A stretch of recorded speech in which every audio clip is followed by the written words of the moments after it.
নমস্কার বন্ধুরা, পারমিতার খানা খাজানার নতুন আর এক পর্বে আপনাদের সকলকে স্বাগত জানাই। বিনস বা ফ্রেঞ্চ বিনস এটা সকলেরই কিন্তু জানা, কিন্তু এই বিনসের সবজি খুব একটা আমরা বাড়িতে বানিয়ে থাকি না। অথচ এই বিনস কিন্তু ছোট থেকে বড় সকলেরই খাওয়া খুবই প্রয়োজনীয়। কেননা এই বিনসে আছে প্রচুর পরিমাণে ভিটামিনস আর আয়রন। এই বিনস আমাদের হার্ট, বোন, এমনকি ওয়েট লসের ক্ষেত্রেও কিন্তু প্রচণ্ড বেনিফিট একটা সবজি। তাই ছোট থেকে বড় সকলেরই খাওয়া খুবই প্রয়োজন। আর সেই কথা মাথায় রেখে আমি বিনসের একটা দারুণ স্বাদের রেসিপি নিয়ে চলে এসেছি। সেটা হলো গার্লিক বিনস, যেটা ছোট থেকে বড় সকলেই কিন্তু খুবই পছন্দ করবেন, এটুকু আমি গ্যারেন্টি দিয়ে বলতে পারি। আর এটা ভাত, রুটি সব কিছু দিয়ে কিন্তু খাওয়া যায়। তাহলে চলুন দেখে নেওয়া যাক ঝটপট আজকের রেসিপি। আমি এখানে প্রথমে 200 গ্রামের মতো বিনস নিয়ে ভালোভাবে ধুয়ে পরিষ্কার করে নিয়েছি। আমি যেখানে থাকি সেই জায়গায় এর থেকে ফ্রেশ বিনসটা আমি পাইনি, তো আমি এটা নিয়ে আপনাদের সাথে রেসিপিটা শেয়ার করব। আপনারা যদি এর থেকে ফ্রেশ বিনসটা পান অবশ্যই সেটা নেওয়ার চেষ্টা করবেন। এবার আমি বিনসের দু সাইডটা এইভাবে কেটে নিচ্ছি, নিয়ে বিনসটা আমি আধখানা করে কেটে নেব।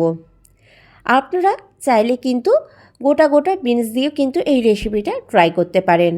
তো আমি এইভাবে আধখানা করে কেটে নিচ্ছি। তো বাকি বিনসগুলো আমি একই রকমভাবে আধখানা করে কেটে নেব, দিয়ে তারপরে আমি আপনাদের কাছে ফিরে আসি বাকি প্রসেসটা দেখানোর জন্য।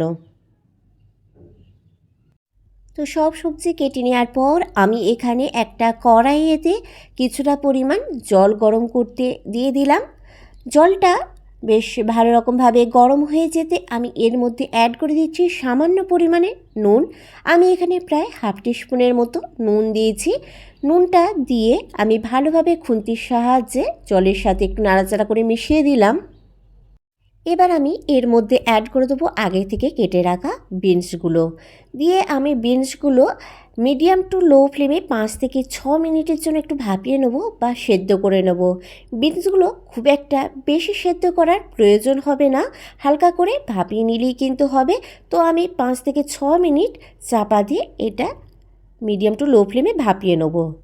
তো এই সময় আপনাদের কাছে একটা রিকোয়েস্ট রইল, যদি আপনাদের রেসিপিটা ভালো লেগে থাকে তাহলে অবশ্যই কিন্তু একটা লাইক শেয়ার করে দেবেন।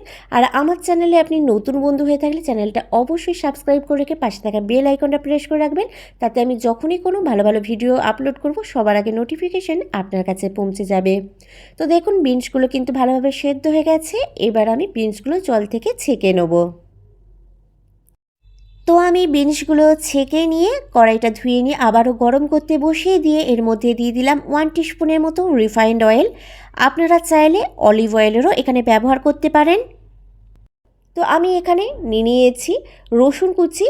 তো আমাদের রসুনের কোয়াগুলো একটু বড় সাইজের ছিল বলে আমি এখানে 5 থেকে 6 কোয়া রসুনকে কুচি করে নিয়েছি। আর আপনাদের যদি রসুনের কোয়াগুলো ছোট থাকে তাহলে 10 থেকে 12 কোয়া নেবেন। এবার আমি রসুন কুচিটা তেলের মধ্যে দিয়ে দিলাম, দিয়ে হালকা বাদামি কালার আসা পর্যন্ত ভেজে নিতে হবে। যেহেতু এটা গার্লিক বিনস তাই এখানে কিন্তু গার্লিক বা রসুনের পরিমাণটা বেশি দিতে হবে।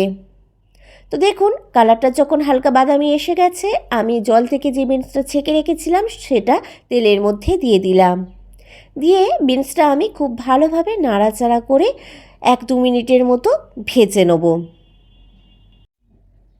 তো আমি 1 মিনিটের মতো বিনসটা একটু তেলের মধ্যে নাড়াচাড়া করে ভেজে নিয়ে এর মধ্যে অ্যাড করে দিচ্ছি একটা মিডিয়াম সাইজের পেঁয়াজ স্লাইস করে কেটে রেখেছিলাম সেই পেঁয়াজটা যতক্ষণ না কাঁচা গন্ধটা চলে যাচ্ছে বা নরম হয়ে যাচ্ছে ততক্ষণ পর্যন্ত কিন্তু ভেজে নিতে হবে। এখানে পেঁয়াজটা কিন্তু বেশি লাল করে ভাজার প্রয়োজন নেই, বিনসের সাথে নাড়াচাড়া করে কাঁচা গন্ধটা চলে যাওয়া পর্যন্ত ভেজে নিলেই কিন্তু হয়ে যাবে। তো প্রায় 3-4 মিনিটের জন্য আমি পেঁয়াজ আর বিনসটা মিডিয়াম টু লো ফ্লেমে ভেজে নিয়েছি। তো দেখুন পেঁয়াজটা কিন্তু ভালোভাবে ভাজা হয়ে গেছে, কালারটাও কিন্তু চেঞ্জ হয়ে এসেছে আর পেঁয়াজটা নরমও বেশ হয়ে গেছে, মানে আমাদের পেঁয়াজটা কিন্তু ভালোভাবে ভাজা ডান। এবার আমি এর মধ্যে অ্যাড করে দিচ্ছি 1/3 টিস্পুনের মতো গোলমরিচের গুঁড়ো। আর আমি এর মধ্যে অ্যাড করব 2 টিস্পুনের মতো সয়া সস।